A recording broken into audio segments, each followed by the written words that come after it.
Hi, welcome to Lash Class. Calicut university first semester common course ലിറ്റ്മോസ്ഫിയറിലെ Pearl എന്ന ചാപ്റ്ററാണ് നമ്മൾ നോക്കുന്നത്. ഒരു 8 മിനിറ്റ് ദൈർഘ്യം വരുന്ന ആനിമേറ്റഡ് ഷോർട്ട് ഫിലിമാണ്. നമ്മളിവിടെ ആ ഷോർട്ട് ഫിലിമിൻ്റെ പാർട്ട് ബൈ പാർട്ടായിട്ടൊരു സമ്മറിയും അതിൽ ഷോർട്ട് ക്വസ്റ്റ്യൻസ്, പാരഗ്രാഫ് ക്വസ്റ്റ്യൻസ്, അതുപോലെ എസ്സേ ക്വസ്റ്റ്യൻസ് എന്നിവയ്ക്കുള്ള നോട്ട്സുമാണ് പ്രൊവൈഡ് ചെയ്യുന്നത്. ആദ്യം നമുക്കിതിൻ്റെ സമ്മറി നോക്കാം. Part 1. Purl, a cheerful ball of yarn, plans a job at BRO capital. ഈ ഫിലിം ഒരു ആനിമേറ്റഡ് ഷോർട്ട് ഫിലിമാണ് നമ്മൾ പറഞ്ഞത്. അപ്പോൾ ഇതിൽ നമുക്ക് മെയിൻ ക്യാരക്ടറായിട്ട് വരുന്നത് പേൾ എന്ന് പറയുന്ന ഒരു യാൺ ആണ്. യാൺ എന്ന് പറയുന്നത് ഈ തുന്നാനൊക്കെ ഉപയോഗിക്കുന്ന നൂലുണ്ടല്ലോ, ആ രീതിയിലുള്ള ഒരു ബോൾ പോലുള്ള രൂപമാണ്. അതിന് ഈ കണ്ണും മൂക്കും വായൊക്കെ ഉണ്ട്, കൈയും കാലൊക്കെ ഉണ്ട്. അങ്ങനെ ഒരു മനുഷ്യൻ്റെ പോലെ ആക്കിയിട്ടുള്ള ഒരു ബോളാണ് ഈ പേൾ എന്ന് പറയുന്നത്. ഇതിന് ഒരു ജോലി കിട്ടുന്നു. BRO ക്യാപിറ്റൽ എന്ന് പറയുന്ന കമ്പനിയിൽ അത് ജോയിൻ ചെയ്തിരിക്കുകയാണ്.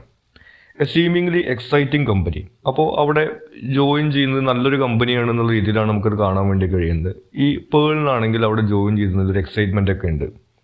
Her initial enthusiasm fades as her male colleagues largely ignore her attempts to interact. പക്ഷേ ഈ ഉത്സാഹമൊക്കെ പെട്ടെന്ന് തന്നെ അവൾക്ക് നഷ്ടപ്പെടുന്നു.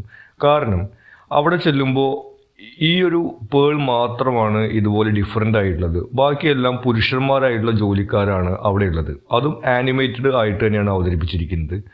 ഇവരെല്ലാവരും ഇവളെ ഇഗ്നോർ ചെയ്യുകയാണ്. അവരിങ്ങനെ ഇരുന്ന് സംസാരിക്കുന്നു. അപ്പോൾ ഇവള് അതിൻ്റെ ഇടയിൽ ചെല്ലാൻ നോക്കിക്കഴിഞ്ഞിട്ടുണ്ടെങ്കിൽ അവർ അവഗണിക്കുകയാണ് ചെയ്യുന്നത്. അതുപോലെ മീറ്റിങ്ങിൽ ഇവള് പറയുന്ന കാര്യങ്ങൾ കാര്യമായിട്ട് എടുക്കുന്നില്ല. ആ രീതിയിൽ എല്ലാവരും ഒറ്റപ്പെടുത്തുന്ന ഒരു അനുഭവമാണ് അവൾക്ക് അവിടെ ഉണ്ടാകുന്നത്. Feeling isolated, Pearl longs for acceptance and observes photos of the company's leadership, noticing they are all men in similar suits. അപ്പോൾ അങ്ങനെ ഒറ്റപ്പെട്ടിട്ട് ഇവിടെ എങ്ങനെയാണ് അവരുടെ കൂടെ അവരൊരു ഭാഗമാകാൻ വേണ്ടി കഴിയാന്നൊക്കെ ആലോചിച്ചിരിക്കുകയാണ്. അപ്പോഴാണ് ഈ കമ്പനിയുടെ ഈ ചുമരിൻ്റെ മുകളിൽ ഒരു ഫോട്ടോ കാണുന്നത്. അവിടുത്തെ ടോപ്പ് എക്സിക്യൂട്ടീവ്സിൻ്റെ ഫോട്ടോ ആണ്. അപ്പോൾ എല്ലാവരും ഇങ്ങനെ കോട്ടും സൂട്ടൊക്കെ ഇട്ടിട്ട് നിൽക്കുന്ന രീതിയിലുള്ള ഫോട്ടോ ആണെന്നാണ് അവൾ മനസ്സിലാക്കുന്നത്. പാർട്ട് 2.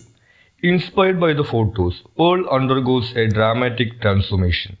അപ്പോൾ ഈ ഫോട്ടോസ് കാണുമ്പോൾ ഇവൾക്ക് മനസ്സിലാവുന്നുണ്ട് ഇവിടെയുള്ള ആളുകളൊക്കെ ഇങ്ങനെ കോട്ടും സൂട്ടൊക്കെ ഇട്ടിട്ടുള്ള ആൾക്കാരാന്നുള്ള രീതിയിൽ. ആ രീതിയിലൊരു മാറ്റം അവളിലും അവൾ വരുത്തുകയാണ്.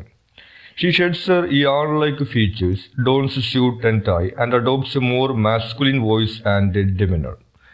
ഇവൾ ചെയ്യുന്നത് ഈ ബോളിൻ്റെ രൂപം മാറ്റിയിട്ട് ഈ പുരുഷന്മാരെ പോലെ ഈ കോട്ടും സൂട്ടൊക്കെ ഇട്ടിട്ട് കുറച്ച് ഉറച്ച ശബ്ദത്തിൽ സംസാരിക്കുക, അവരെ പോലെ അങ്ങനെ അഗ്രസീവായിട്ടുള്ളൊരു ആറ്റിറ്റ്യൂഡ് ഉണ്ടാക്കുക എന്നുള്ള രീതിയിൽ ഒരു മാറ്റം അവളിൽ വരുത്തുകയാണ്. This new persona gains the approval of her colleagues who now include her in activities and conversations. പിന്നെ നമ്മൾ കാണുന്നത് ഇങ്ങനെ കോട്ടും സൂട്ടൊക്കെ ഇട്ടിട്ട് കുറച്ചിങ്ങനെ ഹാർഡായിട്ടുള്ള വോയിസിൽ കുറച്ച് അഗ്രസീവായിട്ടൊക്കെ സംസാരിക്കുന്ന രീതിയിലായപ്പോൾ എല്ലാവരും ഇവളെ അക്സെപ്റ്റ് ചെയ്യുന്നു. പിന്നെ ഇവർ പുറത്തു പോകുന്ന സമയത്തും റെസ്റ്റോറൻറ്റിൽ പോകുന്ന സമയത്തും ഇരുന്ന് സംസാരിക്കുന്ന സമയത്തൊക്കെ ഇവളെ കൂടി അവർ ഉൾപ്പെടുത്തുന്നുണ്ട്. പാർട്ട് 3. അങ്ങനെ ഹാപ്പി ആയിട്ട് എല്ലാവരുടെയും കൂടെ കുറച്ച് സമയം കടന്നു പോകുന്നു. A new employee, another ball of yarn named lazy, arrives at the company in her natural yarn-like form. അങ്ങനെ ഇരിക്കുമ്പോഴാണ് പുതിയൊരു ജോലിക്കാരി ആ കമ്പനിയിലേക്ക് വരുന്നത്. ലേസി എന്നാണ് പേര്. ഈ പേൾ ആദ്യം വന്നിട്ടുണ്ടായിരുന്ന പോലെ ഈ ബോൾ പോലുള്ള രൂപമായിട്ടാണ്, ഒരു യെല്ലോ ബോളായിട്ടാണ് ഈ ലേസി വരുന്നത്. Lacy is also ignored by the male colleagues. അപ്പോൾ പേളിന് വന്നപ്പോൾ ഉണ്ടായ അതേ അനുഭവം തന്നെയാണ് ലേസിക്ക് ഉണ്ടാവുന്നത്. ആരും ഇവളെ സംസാരിക്കാറൊന്നും കൂട്ടുന്നില്ല, ഒറ്റപ്പെടുത്തുന്ന ഒരു അനുഭവമാണ് അവൾക്ക് ലഭിക്കുന്നത്. Pearl experiences a moment of self-reflection, realizing she has abandoned her true self for acceptance. അപ്പോൾ ലേസിയെ കാണുന്ന സമയത്താണ് പേളിന് പഴയൊരു ഓർമ്മ വരുന്നത്. ഞാൻ മുമ്പ് എങ്ങനെയാണ് ഉണ്ടായിരുന്നത്, ഇവരൊക്കെ തന്നെ സ്വീകരിക്കാൻ വേണ്ടിയിട്ട് ഞാൻ എൻ്റെ രീതികളൊക്കെ മാറ്റി യഥാർത്ഥത്തിൽ ഞാനും ഈ ലേസിയെ പോലെയാണോ ഉണ്ടായിരുന്നുള്ള ഒരു ഓർമ്മയൊക്കെ ഈ പേളിന് വരുന്നു. Part 4. Pearl sheds the disguise and embraces her original yarn-like form once again. അങ്ങനെ ലേസിയെ കാണുന്ന സമയത്ത് ഞാൻ യഥാർത്ഥത്തിൽ അതുപോലെയാണ്, ഇവരെ ഒക്കെ പ്ലീസ് ചെയ്യുന്നതിന് വേണ്ടിയിട്ട് ഇവരെ കൂടെ ചേരാൻ വേണ്ടിയിട്ടാണ് ഞാൻ ഇങ്ങനത്തെ രൂപത്തിലേക്ക് മാറിയത് എന്നുള്ളൊരു തിരിച്ചറിവുണ്ടായിട്ട് ഇവളുടെ പഴയ രൂപത്തിലേക്ക് ആ കമ്പനിയിലേക്ക് ജോയിൻ ചെയ്യാൻ വേണ്ടി വന്ന സമയത്തുണ്ടായിരുന്ന ആ ബോൾ ലൈക്ക് ഫീച്ചറിലേക്ക് ഇവൾ തിരിച്ചു പോകുന്നു. The film concludes with the BRO capital featuring a more diverse and inclusive work environment with many yards and male employees coexisting. എന്നിട്ട് സിനിമയുടെ അവസാനം നമ്മൾ കാണുന്നത് ഈ പേളിനെ പോലെ ലേസിയെ പോലെ വേറെയും കുറേ ബോൾ ലൈക്ക് സ്ട്രക്ചേഴ്സ് അവിടെ ജോലി ചെയ്യുന്നുണ്ട്. ഇത്തവണ അവരെ ആരും ഇങ്ങനെ അവോയ്ഡ് ചെയ്യുന്നില്ല.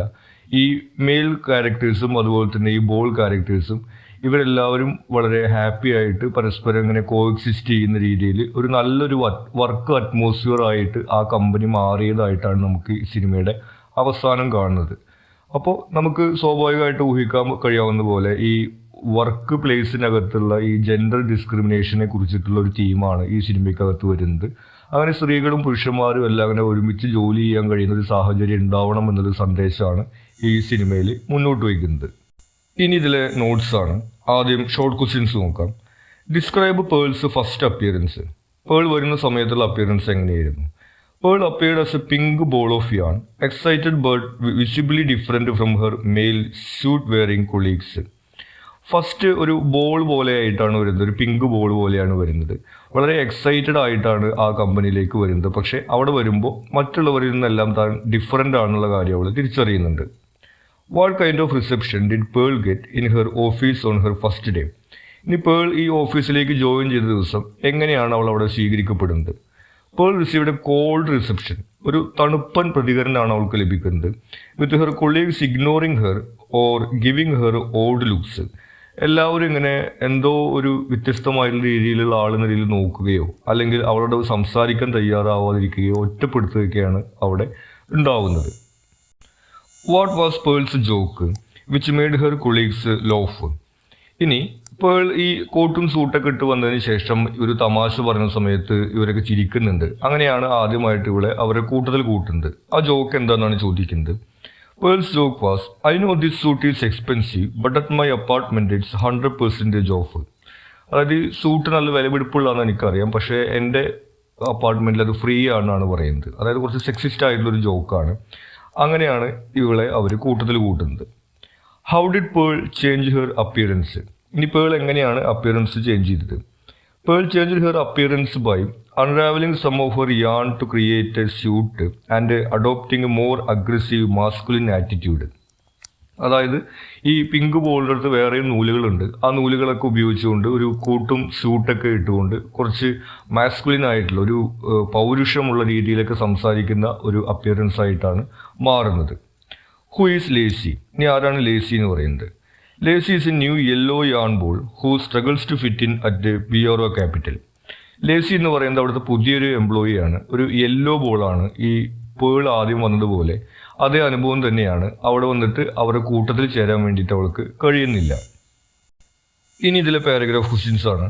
പാരഗ്രാഫ് എസ് എ ക്വസ്റ്റ്യൻസ് ഇതിൽ ഇമ്പോർട്ടൻറ്റ് പോയിന്റ്സ് എന്ന രീതിയിലാണ് സ്ട്രക്ചർ ചെയ്തിരിക്കുന്നത്. ഈ പോയിന്റ്സും അതിൻ്റെ സമ്മറിയും ഇലാബറേറ്റ് ചെയ്തുകൊണ്ട് തന്നെ നമുക്കിത് ആൻസർ ചെയ്യാവുന്നതാണ്.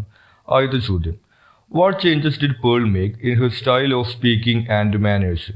പേളിൻ്റെ ഈ സംസാരത്തിലും മാനേഴ്സിലും എന്ത് മാറ്റമാണ് കൊണ്ടുവന്നിട്ടുണ്ടായിരുന്നത്? Pearl initially spoke softly and politely, later adopted a masculine manner. തുടക്കത്തിൽ വളരെ സോഫ്റ്റായിട്ട് പൊളൈറ്റായിട്ട് സംസാരിക്കുന്ന രീതിയായിരുന്നു. പക്ഷെ പിന്നീട് കുറച്ച് ഹാർഡായിട്ട് അങ്ങനെ അഗ്രസീവായിട്ട് സംസാരിക്കുന്ന ഒരു ടൈപ്പിലേക്ക് മാറുന്നു. Change outfit to suits and tie. പിന്നീട് സൂട്ടും ടൈയും എന്നുള്ള രീതിയിലേക്കൊക്കെ ഈ ഒരു വസ്ത്രധാരണ രീതിയിലും മാറ്റം വരുത്തുന്നുണ്ട്. Became more aggressive in attitude. കൂടാതെ ഈ സംസാരിക്കുന്ന ശൈലിയിലൊക്കെ ആദ്യത്തെ പൊളൈറ്റ്നെസ് മാറ്റി വെച്ചിട്ട് കുറച്ച് അഗ്രസീവ് ആവുന്ന രീതിയിലേക്കും മാറുന്നുണ്ട്. Lacey's first day at office. പിന്നീട് വന്നിട്ടുള്ള ഈ എംപ്ലോയി ആയിട്ടുള്ള ലേസിയുടെ ഫസ്റ്റ് ഡേ എങ്ങനെയായിരുന്നു? Lacey's first day at office is similar to Pearl. പേളിൻ്റെ ഫസ്റ്റ് ഡേയുടെ അതേപോലെ തന്നെയാണ് ലേസിയുടെയും ഫസ്റ്റ് ഡേയിൽ സംഭവിക്കുന്നത്. Arrives with enthusiasm. ഈ പേളിനെ പോലെ തന്നെ ഈ പുതിയ കമ്പനിയിൽ ജോലി ചെയ്യുന്നതിൻ്റെ ഒരു ഉത്സാഹത്തോട് കൂടിയിട്ടൊക്കെയാണ് അവിടെ വരുന്നത്. Ignored by colleagues. പക്ഷേ അവിടെ വരുമ്പോൾ എല്ലാവരും ഒറ്റപ്പെടുത്തുക, ആരും കൂട്ടത്തിൽ ചേർക്കുന്നില്ല എന്നുള്ളൊരു അനുഭവമാണ് അവൾക്ക് ഉണ്ടാവുന്നത്. How did Purl feel about Lacy? ഇനി പുതിയതായിട്ട് വന്നിട്ടുള്ള ഈ ലേസിയോട് പേളിൻ്റെ ഫീലിംഗ് എന്തായിരുന്നു? Purl initially seemed indifferent to Lacy, focusing more on fitting in her self. തുടക്കത്തിൽ പ്രത്യേകിച്ച് ഫീലിംഗ് ഒന്നും കാണിക്കുന്നില്ല. കാരണം പേൾ അപ്പോഴും തനിക്ക് ഈ കൂട്ടത്തിൻ്റെ ഭാഗമാവണം എന്നുള്ള ചിന്തയിലാണ് ഫോക്കസ് ചെയ്യുന്നത്. However she later empathized with Lacey struggle and helped her feel included. പക്ഷെ പെട്ടെന്ന് തന്നെ ഈ ലേസിയുടെ അവസ്ഥ അവൾക്ക് മനസ്സിലാവുന്നുണ്ട്. കാരണം പേൾ അനുഭവിച്ചിട്ടുള്ളതാണ് ഇങ്ങനെ എല്ലാവരും ഒറ്റപ്പെടുന്നൊരവസ്ഥ. അതുകൊണ്ട് സിമ്പതി തോന്നിക്കൊണ്ട് അവളെ കൂടി കൂട്ടത്തിൽ ഉൾപ്പെടുത്താനുള്ള ഒരു ഫീലിംഗ് ആണ് അവൾക്ക് ഉണ്ടാവുന്നത്. How does the film end? ഇനി എങ്ങനെയാണ് സിനിമ അവസാനിക്കുന്നത്? The film ends with Pearl and Lacey challenging the status quo at BRO Capital, promoting a more inclusive and diverse workplace. അപ്പോൾ അവിടെ ഉണ്ടായിരുന്ന രീതി എന്ന് വെച്ചിട്ടുണ്ടെങ്കിൽ അവിടെയുള്ള ആളുകൾ എങ്ങനെയാണോ അതുപോലെ അവിടെ ചേരുന്ന ആളുകളെല്ലാം മാറുക എന്നുള്ളതായിരുന്നു. ആ ഒരു അവസ്ഥയ്ക്ക് മാറ്റം വരുത്തിക്കൊണ്ട് എല്ലാവർക്കും അവരവരുടേതായ രീതിയിൽ നിൽക്കാൻ പറ്റുന്ന രീതിയിലേക്ക് അവരതിനെ മാറ്റിയെടുക്കുന്നുണ്ട്. There are more yarns in the office in the end. ഈ സിനിമയുടെ അവസാനം നമ്മൾ കാണുന്നത് ഈ പേളിനെ പോലെ ലേസിയെ പോലെ വേറെയും ഇതുപോലെ യാൺസ് അല്ലെങ്കിൽ ഈ ബോൾ ലൈക്ക് സ്ട്രക്ചേഴ്സ് അവിടെ ജോലി ചെയ്യുന്നതായിട്ട് നമുക്ക് കാണുന്നുണ്ട്. Everybody കോക്സിസ്റ്റ് harmoniously.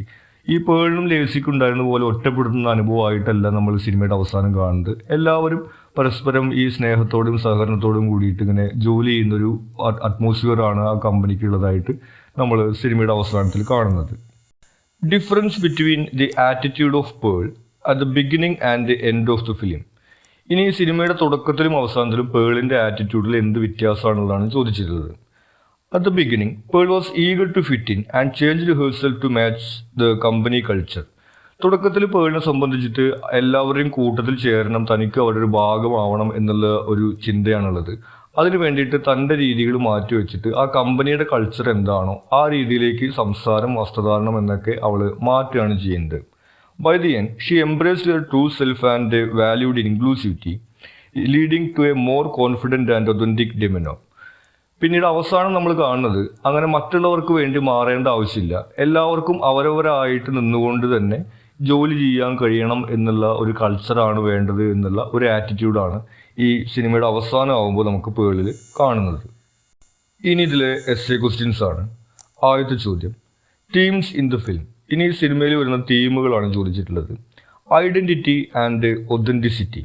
The film explores the theme of identity and the pressure to conform in a corporate environment.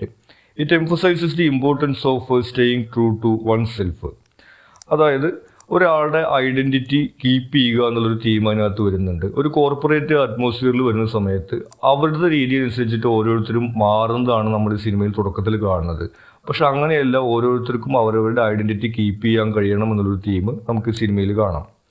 Gender and diversity. Pearl's experience highlights issues of gender and diversity in the workplace, illustrating the challenges faced by individuals who do not fit into traditional norms. മറ്റൊന്ന് gender ഐഡൻറ്റിറ്റിയും ഡൈവേഴ്സിറ്റിയാണ്. അതായത് pearl ഒരു female character ആയതുകൊണ്ടാണ് ഈ work പ്ലേസിനകത്ത് ഒരു discrimination നേരിടേണ്ടി വരുന്നത്. ആ രീതിയിൽ വർക്ക് പ്ലേസിനകത്ത് ജെൻഡർ ഇക്വാലിറ്റി വേണം എന്നുള്ളൊരു തീം നമുക്ക് സിനിമയിൽ കാണാം. Inclusivity and empathy. The film promotes inclusivity and empathy, showing how understanding and accepting others' differences can lead to a more harmonious and productive environment. മറ്റൊന്ന് പറയുന്നത് ഇൻക്ലൂസിവിറ്റിയാണ്. അതായത് കൺഫോമിറ്റിയുടെ ഓപ്പോസിറ്റ്. അവിടുത്തെ ഒരു കൾച്ചറിനനുസരിച്ചിട്ട് എല്ലാവരും മാറുക എന്നതിന് പകരം എല്ലാവരുടെയും കൾച്ചർ അവിടെ കമ്പനിക്ക് സ്വീകരിക്കാൻ കഴിയുക എന്നുള്ള രീതിയാണ് വേണ്ടുന്നൊരു തീമാണ് നമുക്ക് സിനിമയിൽ കാണാൻ കഴിയുന്നത്.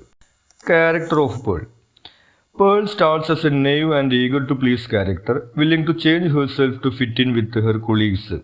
തുടക്കത്തിൽ നമ്മൾ കാണുന്നത് മറ്റുള്ളവരെ സന്തോഷിപ്പിക്കാനും മറ്റുള്ളവരുടെ കൂട്ടത്തിൽ ചേരാനും വേണ്ടിയിട്ട് തൻ്റെ ഐഡൻറ്റിറ്റി മാറ്റം വരുത്താൻ തയ്യാറുള്ള ഒരു ക്യാരക്ടർ എന്നുള്ള രീതിയിലാണ്. She undergoes a transformation, becoming more confident and authentic as she learns to embrace her true self. പിന്നീട് ലേസി വരുന്ന സമയത്ത് അവൾക്ക് തിരിച്ചറിവ് ഉണ്ടാകുമ്പോൾ അവളുടെ ഈ ക്യാരക്ടറിൽ മാറ്റം വരുന്നു. മറ്റുള്ളവർക്ക് വേണ്ടി മാറേണ്ടതില്ല എന്നുള്ളതും സ്വന്തം ഐഡൻറ്റിറ്റി കീപ്പ് ചെയ്യണം എന്നുള്ളൊരു ക്യാരക്ടറായിട്ട് ഇവൾ മാറുന്നു. Pearl is empathetic and caring, as seen in her relationship with Lacey and her efforts to create a more inclusive workplace.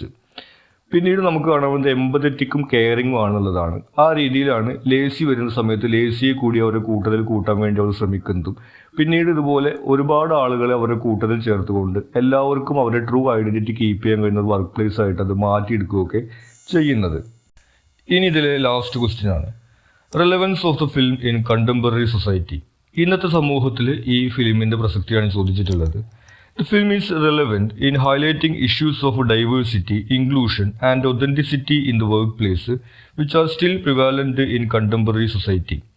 ഇന്നത്തെ കാലഘട്ടത്തിലും ഈ സിനിമ പ്രസക്തമാണെന്ന് നമുക്ക് പറയാം. കാരണം ഒരു വർക്ക് പ്ലേസിനകത്ത് ചെല്ലുന്ന സമയത്ത് അവരുടെ ഐഡൻറ്റിറ്റി ആളുകൾക്ക് മാറ്റേണ്ടി വരുന്നു എന്നുള്ളൊരു പ്രശ്നത്തെ കുറിച്ചിട്ടാണ് ഈ സിനിമയിൽ പറയുന്നത്. അത് ഇന്നത്തെ സമൂഹത്തിൽ നമുക്ക് പ്രസക്തമാണെന്ന് പറയാം. It serves as a reminder of the importance of embracing diversity and creating environments where individuals can be their authentic selves. ഇവിടെ പറയുന്നത് എല്ലാ ആളുകൾക്കും അവരവരായിട്ട് നിന്നുകൊണ്ട് തന്നെ ഒരു വർക്ക് പ്ലേസിനകത്ത് ജോലി ചെയ്യാൻ കഴിയുന്ന ഒരു സാഹചര്യത്തിനെ കുറിച്ചിട്ടാണ്. അതായത് ആ കമ്പനിയുടെ കൾച്ചറിനനുസരിച്ചിട്ട് ഓരോരുത്തർക്കും മാറേണ്ടി വരേണ്ട അവസ്ഥയില്ലാതെ അവരവരുടെ ഒരു ഐഡന്റിറ്റിയിൽ നിന്നുകൊണ്ട് തന്നെ അവിടെ അവർക്ക് വർക്ക് ചെയ്യാൻ കഴിയുന്ന ഒരു സാഹചര്യം വേണം എന്നാണ് ഈ സിനിമയിൽ പറയുന്നത്. അത് നമുക്ക് ഇന്നത്തെ കാലത്തും പ്രസക്തമാണെന്ന് പറയാം. The film's message resonates with the movements for equality and inclusivity, making it a relevant and timely piece of storytelling. മറ്റൊന്ന് അതിൽ പറയുന്നത് ഇക്വാലിറ്റിയാണ്. അതായത് ജെൻഡർ ഡിസ്ക്രിമിനേഷൻ എന്നുള്ളൊരു സംഭവത്തിന് എതിരായിട്ടാണ് ഈ സിനിമ വരുന്നത്. അതുപോലെ തന്നെ ഇൻക്ലൂസിവിറ്റി, ഡിഫറൻസസ് ഉള്ള ആളുകളെ, ഇൻഡിവിജ്വൽസിനെ അവരുടെ ഐഡന്റിറ്റി കീപ്പ് ചെയ്തുകൊണ്ട് അവിടെ ജോലി അനുവദിക്കണം എന്നുള്ള ഒരു തീമൊക്കെയാണ് വരുന്നത്. അത്തരത്തിൽ ഇന്നത്തെ കാലത്ത് ഇത് വളരെ റെലവൻ്റ് ആയിട്ടുള്ള ഒരു തീമാണ് എന്നുള്ള രീതിയിൽ നമുക്ക് പറയാം. ഇത്രയും കാര്യങ്ങളാണ് നമുക്ക് ഈ ചാപ്റ്ററിൽ ഇമ്പോർട്ടൻറ്റ് പോയിന്റ്സ് ആയിട്ട് വരുന്നത്. നിങ്ങൾക്ക് എന്തെങ്കിലും സംശയങ്ങളോ സജഷൻസോ ഉണ്ടെങ്കിൽ നിങ്ങൾ കമൻറ്റ് ചെയ്യുക. കൂടാതെ ചാനൽ നിങ്ങൾ സബ്സ്ക്രൈബ് ചെയ്തിട്ടില്ലെങ്കിൽ സബ്സ്ക്രൈബ് ചെയ്യുക. Thank you.